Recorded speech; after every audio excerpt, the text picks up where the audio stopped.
Channel സ്റ്റുഡിയോകളിലിരുന്ന് ആധികാരികത ചമഞ്ഞ് UDF സർക്കാരിനെ വിരട്ടാമെന്ന് കരുതിയ CPMന്റെ സിംഗം നേതാവിന് നിയമസഭയിൽ വെച്ച് തന്നെ പൂട്ടുവീണു. മുഖ്യമന്ത്രി VD സതീശന്റെ ഒരൊറ്റ എയർ ഷോട്ടിൽ GK അനിൽകുമാർ എന്ന CPM പാനലിസ്റ്റ് വരച്ച വരയിൽ നിൽക്കുന്ന കാഴ്ചയാണ് കേരളം സാക്ഷ്യം വഹിച്ചത്. ക്യാമറയ്ക്ക് മുന്നിലെ വായ്ത്തരിയല്ല നിയമസഭയിലെ പച്ചയായ യാഥാർത്ഥ്യമെന്ന് രേഖകൾ പൊക്കിക്കാണിച്ച് സതീശൻ പഞ്ഞിക്കിട്ടപ്പോൾ മറുപടിയില്ലാതെ വാ പൂട്ടിപ്പോയ ഇടതുപക്ഷം അക്ഷരാർത്ഥത്തിൽ ഒന്നും തന്നെ മിണ്ടാതിരുന്നു. ചാനൽ ചർച്ചകളിൽ വന്നിരുന്ന് UDF സർക്കാരിന്റെ നയങ്ങളെയും വികസനങ്ങളെയും തോന്നിവാസം വിളിച്ചു പറയുന്ന GK അനിൽകുമാറിന്റെ പൊള്ളത്തരം നിയമസഭയിൽ VD സതീശൻ അക്കമിട്ട് നിർത്തി. മാധ്യമങ്ങൾക്ക് മുന്നിൽ കാട്ടിക്കൂട്ടുന്ന ഈ ഒരു തേർഡ് ഗ്രേഡ് രാഷ്ട്രീയം നിയമസഭയുടെ അന്തസ്സിന് നിരക്കാത്തതാണെന്ന് മുഖ്യമന്ത്രി ഓർമ്മിപ്പിക്കുകയും ചെയ്തു. വസ്തുതകളുടെ 1% പോലും അറിയാതെയാണ് CPM നേതാക്കൾ നുണപ്രചാരണവുമായിട്ട് ഇറങ്ങിയിരിക്കുന്നത് എന്ന് സതീശൻ തുറന്നടിച്ചു. തദ്ദേശ സ്ഥാപനങ്ങളുടെ ഫണ്ട് വെട്ടിക്കുറച്ചു എന്ന് പറഞ്ഞ് തെരുവിൽ സമരം ചെയ്യുന്ന CPMന്റെ ഇരട്ടത്താപ്പാണ്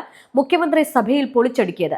കഴിഞ്ഞ പിണറായി വിജയൻ സർക്കാരിന്റെ കാലത്തുണ്ടായ ആസൂത്രണ പിഴവുകളും കടബാധ്യതകളും കാരണമാണ് കേരളം ഈ ഒരു സാമ്പത്തിക പ്രതിസന്ധിയിലായത് എന്ന് ഔദ്യോഗിക രേഖകൾ സഭയുടെ മേശപ്പുറത്ത് വെച്ച് സതീശൻ തെളിയിച്ചു. മുൻ സർക്കാർ വരുത്തിവെച്ച ഈ ഒരു ഊരാക്കുടുക്കിൽ നിന്നാണ് നിലവിലെ UDF സർക്കാർ തദ്ദേശ സ്ഥാപനങ്ങളെ രക്ഷിച്ചെടുത്തിരിക്കുന്നത്. മുൻപ് അന്തരിച്ച നേതാവ് ഉമ്മൻചാണ്ടിയെയും അദ്ദേഹത്തിന്റെ കുടുംബത്തെയും ചാനൽ സ്റ്റുഡിയോകളിലിരുന്ന് വ്യക്തിഹത്യ ചെയ്യാൻ നേതൃത്വം നൽകിയ GK അനിൽകുമാറിന്റെ പഴയ രാഷ്ട്രീയ നാടകങ്ങളെ VD സതീശൻ സഭയിൽ ഓർമ്മിപ്പിച്ചു. വ്യാജ പ്രചാരണങ്ങൾ നടത്തി ജനങ്ങളെ തെറ്റിദ്ധരിപ്പിക്കുന്ന CPM ശൈലിക്ക് നിയമസഭയിൽ വില പോവില്ല എന്നും വസ്തുതകൾക്ക് മുന്നിൽ ഇടതുപക്ഷത്തിന് മറുപടി ഇല്ല എന്നും മുഖ്യമന്ത്രി പരിഹസിച്ചു.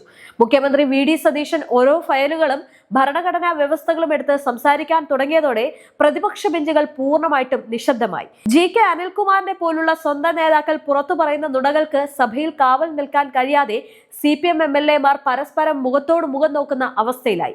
സതീശന്റെ അതിശക്തമായിട്ടുള്ള ചോദ്യങ്ങൾക്ക് മുന്നിൽ പ്രതിപക്ഷ നേതാവ് പിണറായി വിജയൻ പോലും നിസ്സഹനായിപ്പോയി. നിയമസഭയെ പ്രകമ്പനം കൊള്ളിച്ച ആ ഒരു മാസ് മറുപടിയുടെ രൂപം കാണാം. ബഡ്ജറ്റിലും തുടർന്നു. ഇതിൽ തദ്ദേശ പദ്ധതി വിഹിതമായി 10,189 കോടി രൂപയാണ് നിശ്ചയിച്ചിരുന്നത് സാർ. എന്നാൽ പുതിയ സർക്കാരിന്റെ വരവോടെ ഇതിൽ കുറവ് വന്നിരിക്കുകയാണ്. 2026-27 പുതുക്കിയ സംസ്ഥാന പ്ലാനിൽ തദ്ദേശ സ്ഥാപനങ്ങൾക്കുള്ള വിഹിതം 8,655.45 കോടിയായിട്ടാണ് വെട്ടിക്കുറച്ചത്. ഇത് ഏകദേശം ഇവിടെ മുഖ്യമന്ത്രി പറഞ്ഞ പോലെ 1,535.5 കോടിയുടെ കുറവാണ് സാർ. മാത്രമല്ല 2025-26 പുതുക്കിയ കണക്കുകളുമായി താരതമ്യം ചെയ്യുമ്പോൾ 38.2% വലിയൊരു ഇടിവാണ് ഉണ്ടായിട്ടുള്ളത്. സർ, കഴിഞ്ഞ ധനകാര്യമന്ത്രി അവതരിപ്പിച്ച അവസാന ബഡ്ജറ്റ് സംസ്ഥാന ധനകാര്യ കമ്മീഷന്റെ നിർദ്ദേശങ്ങൾക്ക് അനുഭാവപൂർവമായ നിലപാടാണ് സ്വീകരിച്ചത്. തദ്ദേശ സ്ഥാപനങ്ങൾക്കുള്ള general purpose fund, maintenance fund എന്നിവ ഉയർത്തുകയും പ്രാദേശിക സർക്കാരുകൾക്കുള്ള വികസന ഫണ്ട് 11.6% വർദ്ധിപ്പിക്കുകയും ചെയ്തിരുന്നു സർ. തദ്ദേശ സ്ഥാപനങ്ങളുടെ വരുമാനം വർദ്ധിപ്പിക്കാൻ local government board of finance സ്ഥാപിക്കുക എന്ന സുപ്രധാന തീരുമാനവും കഴിഞ്ഞ ബഡ്ജറ്റിൽ നിർദ്ദേശിച്ചിരുന്നു സാർ. പട്ടികജാതി പട്ടികവർഗ വിഭാഗങ്ങളിലെ താരതമ്യേന പിന്നോക്കം നിൽക്കുന്ന വിഭാഗങ്ങൾക്ക് ജില്ലാ പഞ്ചായത്ത് തലത്തിൽ പ്രത്യേക വികസന ഫണ്ട് അനുവദിക്കുന്നതിനോടൊപ്പം തദ്ദേശ സ്വയംഭരണ സ്ഥാപനങ്ങളിലെ ജനപ്രതിനിധികളുടെ ഓണറേറിയം വർദ്ധിപ്പിക്കാനുള്ള തീരുമാനവും കഴിഞ്ഞ ബഡ്ജറ്റിൽ പറഞ്ഞു സാർ. അത് വളരെ ഗൌരവമായ വിഷയമാണ്. കേരളത്തിലെ എല്ലാ ജനപ്രതിനിധികളും MLA-മാരും MP-മാരുടെ മുന്നിലെല്ലാം അവർ നിരന്തരമായി പറയുന്നൊരു വിഷയമാണ്. അത്തരം വിഷയത്തെ സംബന്ധിച്ച് ബഡ്ജറ്റിലും പരാമർശിക്കുന്നില്ല.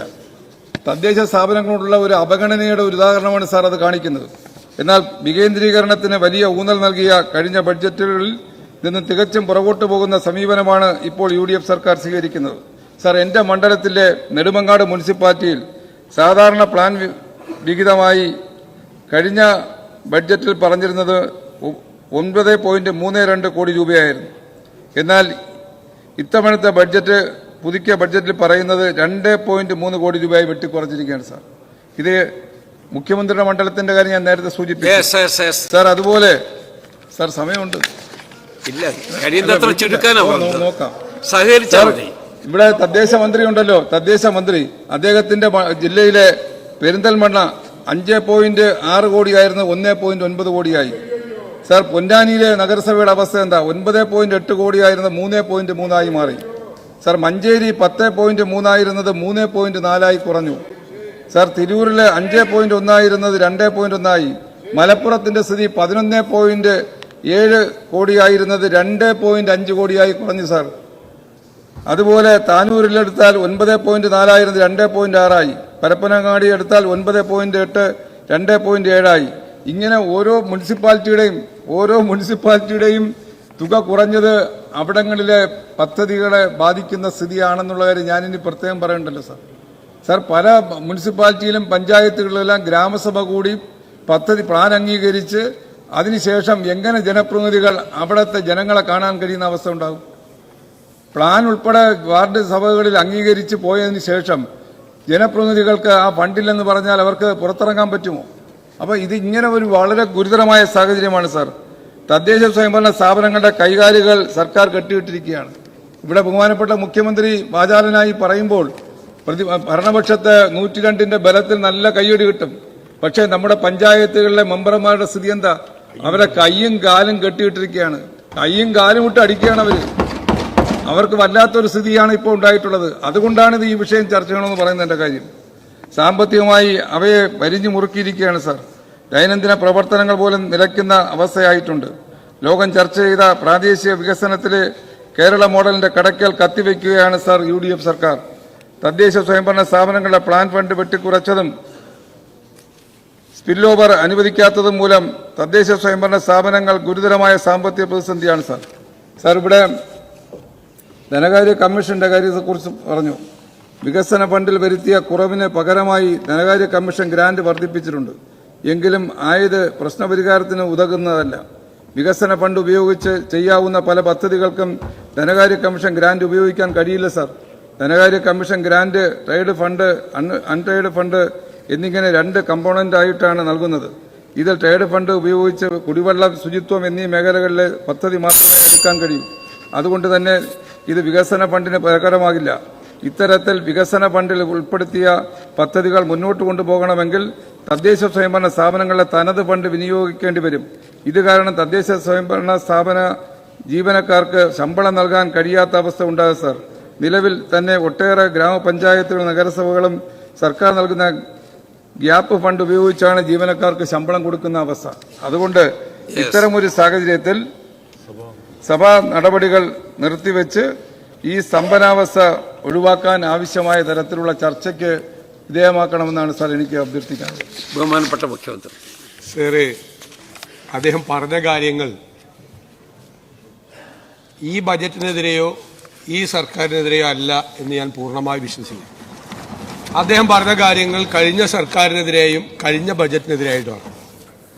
കാരണം ഈ ബജറ്റിൽ ഞാൻ പറഞ്ഞല്ലോ 1533 കോടി രൂപ കുറച്ചു അല്ലേ? 2025-26 ബജറ്റിൽ അന്നത്തെ സർക്കാർ വച്ചിരുന്ന തുകയുടെ എത്രയാ കുറച്ചത്? 3-ാം ഗഡു കൊടുത്തില്ല. എത്രയാ 3-ാം ഗഡു? 2150 കോടി രൂപ കൊടുക്കാതെ പോയവരാണ് നിങ്ങൾ. എന്നിട്ട് 2150 കോടി രൂപ കൊടുക്കാതെ ഭരണം വിട്ടുപോയ ആളുകൾ 1533 കോടി രൂപ പ്ലാനിൽ കുറച്ചതിനെ ചോദ്യം ചെയ്യാം. എന്തൊരു തമാശയാണ്. ഇനി അതിന് മറുപടി പറഞ്ഞെന്താ? തെരഞ്ഞെടുപ്പ് ആയതുകൊണ്ട് 3-ാം ഗഡു കൊടുക്കാൻ പറ്റില്ല. തെരഞ്ഞെടുപ്പ് വന്നത് അറിയില്ല ആർക്കും. മാത്രമല്ല 3-ാം ഗഡു കൊടുക്കേണ്ടത് മാർച്ചിലാണോ? 3-ാം ഗഡു കൊടുക്കേണ്ടത് ഡിസംബറിലായിരുന്നു. ആ ഡിസംബറിൽ കൊടുക്കാത്ത 3-ാം ഗഡു ഡിസംബറിൽ കൊടുത്തില്ല, ജനുവരിയിൽ കൊടുത്തില്ല, ഫെബ്രുവരിയിൽ കൊടുത്തില്ല. മാർച്ച് 16-നാണ് തെരഞ്ഞെടുപ്പ് പ്രഖ്യാപിക്കുന്നത്. അതുവരെ കൊടുത്തില്ല. 2150 കോടി രൂപ.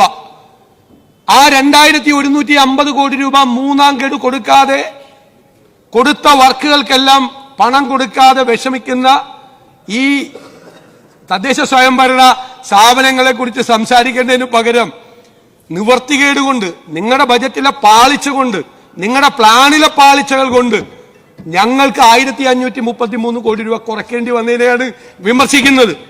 ഇനി വേറെ ചോദ്യമുണ്ട്. സ്പിൽ ഓവർ കൊടുത്തില്ല. സ്പിൽ ഓവർ കൊടുത്തില്ല. ഈ 2150 കോടി രൂപ കൊടുത്തില്ല. ഓക്കെ, ബജറ്റിൽ ആ തുക വെച്ചിട്ടുണ്ടോ? ഈ കഴിഞ്ഞ ബജറ്റിൽ ആ തുക വെച്ചിട്ടുണ്ടോ സ്പിൽ ഓവർ കൊടുക്കാൻ? വെച്ചിട്ടില്ലല്ലോ. വെച്ചിരുന്നുവെങ്കിൽ 10183 കോടി രൂപ ഉള്ളു പ്ലാനിൽ. അതിൽ 2000 കോടി കൂടി കുറച്ചാൽ 8,000 കോടി രൂപയാവുള്ളൂ കഴിഞ്ഞ പ്ലാൻ. ഈ പ്ലാൻ 8,655 കോടി രൂപ കൊടുത്തിട്ടുണ്ട്. ആ സ്പിൽ ഓവർ മാറ്റിയ ആ പ്ലാൻ 8,000 കോടിയുള്ളൂ ഈ വർഷത്തേക്ക്. കഴിഞ്ഞ ബജറ്റിൽ വെച്ചിരിക്കുന്ന പ്ലാൻ 8,000 കോടിയേ വരുള്ളൂ. 2,150 കോടി കുറച്ചാൽ അതിനേക്കാൾ കൂടുതൽ തുക 8,655 കോടി കൊടുത്തിട്ടുണ്ട്. ഇനി ഈ സർക്കാർ വന്നില്ല എന്നൊന്ന് സങ്കല്പിക്കുക, കുറച്ചു നേരത്തേക്ക് ഒരു സന്തോഷം കിട്ടുമല്ലോ. ആ സർക്കാരിന്റെ ബജറ്റ് തുടരുകയാണെന്ന് വിചാരിക്കുക. അല്ലല്ല, ഒന്ന് സങ്കല്പിക്കുക. ആ സർക്കാർ തുടരുകയാണെന്ന് വെക്കുക. തീർച്ചയായിട്ടും ഈ വർഷം ഒരു പുതിയ ബജറ്റ് ഉണ്ടാവില്ല. ആ ബജറ്റ് നടപ്പാക്കിയിരുന്നുവെങ്കിൽ, അതായത് 10,189 കോടി രൂപ ലോക്കൽ ബോഡിക്ക് അനുവദിച്ച ആ പ്ലാൻ ഈ വർഷം നടപ്പാക്കിയിരുന്നുവെങ്കിൽ, ഈ വർഷം ആ പ്ലാൻ 35,000 കോടി രൂപയുടെ ആ പ്ലാൻ നടപ്പാക്കി വരുമ്പോൾ 20,000 കോടി ഇല്ല. അപ്പൊ എത്ര കുറയ്ക്കേണ്ടി വരുമായിരുന്നു അറിയാമോ? 57% തുക കുറയ്ക്കേണ്ടി വരുമായിരുന്നു. ആ ബജറ്റാണ്, ആ പ്ലാനാണ് നടപ്പാക്കിയെങ്കിൽ 57% എന്ന് പറഞ്ഞാൽ എത്രയാണെന്നറിയാമോ? 5,750 കോടി രൂപ. ഇവർ നീക്കിവെച്ച 10,000 കോടി രൂപയുടെ 5,750 കോടി രൂപ നടപ്പാക്കാതെ പ്ലാൻ കട്ട് നടപ്പാക്കേണ്ട ഗതികേടിൽ ആ ഗവൺമെന്റ് ഉണ്ടാവുമായിരുന്നു. 5,750 കോടി രൂപ പോയതിന് ഞങ്ങൾ പറഞ്ഞിട്ട് പൊതുസമൂഹത്തോടും നിയമസഭയോടും എല്ലാവരോടും പറഞ്ഞ് കാര്യം ബോധ്യപ്പെടുത്തി 1,533 കോടി കുറച്ചതാണ്. എന്തൊരു നിങ്ങൾ തന്നെ ഞാൻ പറഞ്ഞാൽ ഇങ്ങോട്ട് വിരൽ ചൂണ്ടുമ്പോൾ 4 വിരലും നെഞ്ചിന്റെ അകത്തോട്ടാണ് കയറിപ്പോണ, നെഞ്ചിന്റെ അകത്തോട്ട് കയറിപ്പോവാ. പിന്നെ ഇപ്പൊ പറഞ്ഞു പട്ടികജാതിക്കാരുടെ പട്ടികവർഗക്കാരുടെ പ്രശ്നം പറഞ്ഞു. ഒരു ബജറ്റിൽ, കഴിഞ്ഞ ബജറ്റിൽ പ്ലാൻ കട്ട് എത്രയെന്നറിയാമോ? പ്ലാൻ കട്ട് 500 കോടി SC-യുടെ. നിങ്ങളുടെ ഗവൺമെന്റ് അങ്ങുകൂടി അവതരിപ്പിച്ച അങ്ങുകൂടി മന്ത്രിയായിരുന്ന മന്ത്രിസഭ പ്ലാൻ കട്ട് SC-യുടെ ഏർപ്പെടുത്തിയത് 500 കോടി, ST-യുടെ 112 കോടി. ഇതെല്ലാം പറഞ്ഞിട്ടാണ് ഇത് വരുന്നത്. സർ, ഇത് യാഥാർത്ഥ്യ ബോധത്തോടു കൂടിയുള്ള ബജറ്റാണ്. നമുക്ക് അത്രയും നമ്മുടെ കയ്യിൽ പൈസയുള്ള ഒരു ഇഷ്യൂ ഉണ്ട്, ഒരു വിഷയമുണ്ട്. ഞാനത് പറയാം. എന്താ വിഷയം എന്ന് വെച്ച് കഴിഞ്ഞാൽ, ഈ 16ാം ധനകാര്യ കമ്മീഷന്റെ ശുപാർശ പ്രകാരം ഈ റൂറൽ ലോക്കൽ ബോഡികൾക്കുള്ള ഗ്രാന്റ് കുറവാണ്. റൂറൽ ലോക്കൽ ബോഡികൾക്കുള്ള അർബൻ ലോക്കൽ ബോഡികൾക്കുള്ള ഗ്രാന്റ് കൂടുതലായിട്ടാണ് അവർ വെച്ചിരിക്കുന്നത്. അതായത് അവര് റൂറൽ ലോക്കൽ ബോഡിക്ക് 405 കോടി രൂപയും അർബൻ ലോക്കൽ ബോഡിക്ക് 2,145 കോടി രൂപയാണ് ഈ വർഷത്തെ വകയിരുത്തൽ. നമുക്ക് കേരളത്തിലെ 83% പ്രദേശവും അർബൻ ഏരിയ ആണെന്ന് പറഞ്ഞിട്ടുള്ള ഒരു തെറ്റായ കണക്കാണ് നമ്മുടെ 16ാം ധനകാര്യ കമ്മീഷൻ വെച്ചിരിക്കുന്നത്. അത് വെച്ചിട്ട് നമുക്ക് റൂറൽ ലോക്കൽ ബോഡിക്ക്, അതായത് പഞ്ചായത്തുകൾക്ക് നമുക്ക് 405 കോടിയെ കൊടുക്കാൻ പറ്റുള്ളൂ. 2,145 അർബന് കൊടുക്കണം. അത് ഇംബാലൻസ്ഡ് ആവും കേരളത്തിൽ. നമ്മൾ എന്ത് ചെയ്തു? പ്രാദേശിക സർക്കാരുകൾക്കുള്ള സാധാരണ വിഹിതത്തിൽ നിന്നും 300 കോടി രൂപ മാത്രം മുനിസിപ്പാലിറ്റികൾക്കും മുനിസിപ്പൽ കോർപ്പറേഷനുകൾക്കും ജനസംഖ്യാടിസ്ഥാനത്തിൽ വിഹിതം വയ്ക്കുകയും ബാക്കി തുക മുഴുവനായി 70:15:15 എന്ന അനുപാതത്തിൽ ഗ്രാമപഞ്ചായത്തുകൾക്കും ബ്ലോക്ക് പഞ്ചായത്തുകൾക്കും ജില്ലാ പഞ്ചായത്തുകൾക്കും വകയിരുത്തുന്നു. തുകയുടെ കാര്യത്തിലല്ല പ്രശ്നം. ഈ ധനകാര്യ കമ്മീഷന്റെ പൈസ വരുമ്പോൾ അത് ടൈഡ് ഫണ്ടാണ്. നമ്മൾ കൊടുക്കുന്നത് പ്ലാനിൽ അൺടൈഡാണ്. ഇപ്പൊ മുനിസിപ്പാലിറ്റിക്ക് കിട്ടിയിരിക്കുന്ന മുനിസിപ്പാലിറ്റികൾക്കുള്ള പരാതി അങ്ങ് പറഞ്ഞതല്ല പരാതി, ഇതല്ല പരാതി. പൈസ കുറവല്ല, ടൈഡ് ഫണ്ട് അവർക്ക് കൂടുതലായി. അപ്പൊ അവർക്ക് കുറച്ച് ബുദ്ധിമുട്ടുകൾ, പ്രായോഗികമായ പ്രയാസങ്ങൾ ഉണ്ടാകും. അത് നമ്മൾ കേന്ദ്രവുമായി കൂടി സംസാരിച്ച് അത് പരിഹരിക്കാൻ വേണ്ടിയിട്ടുള്ള ശ്രമം ഉണ്ടാക്കുക. എന്ന് വെച്ചാൽ ചെലവാക്കാൻ പണം കിട്ടിയിട്ടുണ്ട്. 2 ഇതായിട്ട് സ്റ്റേറ്റ് പ്ലാനിൽ നിന്നും കിട്ടിയിട്ടുണ്ട്, ധനകാര്യ കമ്മീഷന്റെയും പൈസ കിട്ടിയിട്ടുണ്ട്. പക്ഷേ ധനകാര്യ കമ്മീഷന്റെ പണം എന്ന് പറയുന്നത് ടൈഡാണ്. അതിന്റെ ഒരു പ്രശ്നമുണ്ട്. അപ്പൊ അത് അവർക്ക് പരിഹരിക്കാൻ വേണ്ടിയിട്ടുള്ള നടപടികൾ കൂടി ഗവൺമെന്റ് സ്വീകരിക്കും. അല്ലാതെ ബഹുമാനപ്പെട്ട അംഗം ഉന്നയിച്ച ഒരു കാര്യത്തിനും ഒരു പ്രസക്തിയില്ല. ഈ സഭാ നടപടികൾ നിർത്തിവെച്ച് ചർച്ച ചെയ്യേണ്ട ഒരാവശ്യം